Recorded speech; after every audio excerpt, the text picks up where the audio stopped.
Hi, Honest Theist. I'd like to respond to your video about atheists ridiculing believers.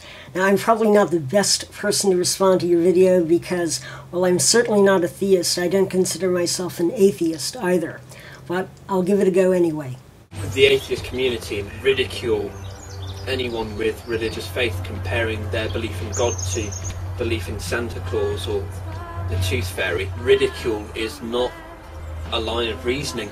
I agree with you that ridicule has no place in a serious discussion, but at the same time I'd say that just comparing Yahweh to Santa Claus or the Flying Spaghetti Monster isn't automatically a form of ridicule. When a non-theist does this to a believer, what they're basically saying is that there is no more evidence for Yahweh than there is for the other, more obviously fictional figures. The only real difference between them is that more people believe in Yahweh. And just because a lot of people believe something, that doesn't necessarily mean that it's true.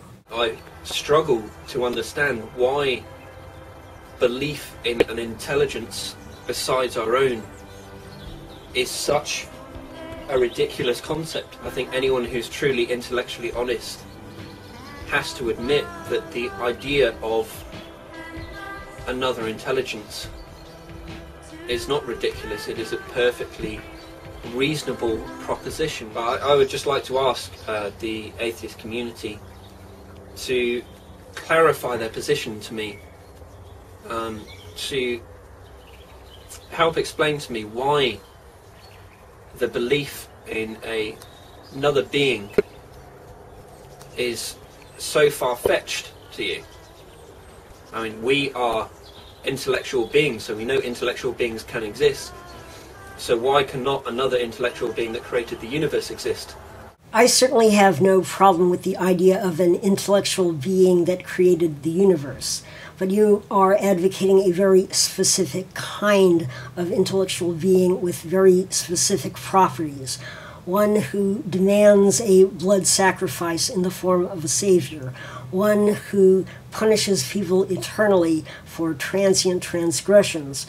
One who condones slavery.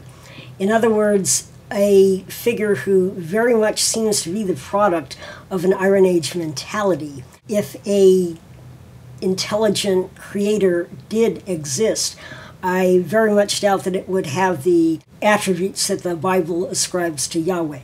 I think there are a lot of unanswered questions in regards to our existence and why the world is the way it is. God gives the best explanation for our existence, for why there is something rather than nothing. But why does the God of the Bible give a better explanation than any of the other gods? Why does it give a better explanation than the God of the Jewish scriptures, the God of the Quran, or any of the Hindu gods? Are you open to the idea that the intellectual creator you talk about exists, but is not Yahweh? Yeah, the world certainly looks like it's designed, doesn't it? But just because something looks a certain way doesn't necessarily mean that it is that way. Nature abhors a vacuum, and scientists tell us that what looks to us like design is really 4.5 billion years of nature's abhorrence, filling in every little crevice that opened up as the environment changed until it had the appearance of tightly crafted intermeshing gears. The question, why is there something rather than nothing, is an intriguing one, isn't it? And to that I would add, why does life evolve rather than not?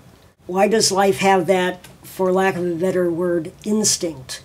When the first living cells created organisms and their environment changed, why did those organisms evolve to adapt to that environment rather than just dying off? So the world certainly seems like it's designed, but how can we be sure? The universe did begin to exist and therefore must have a cause. A lot of your videos focus on the idea that the universe had a beginning, and you see that as evidence for God.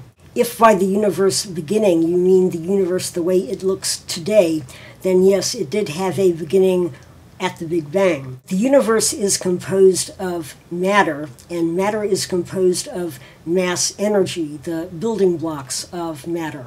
And no scientist is saying that mass energy just came suddenly into existence at the moment of the Big Bang.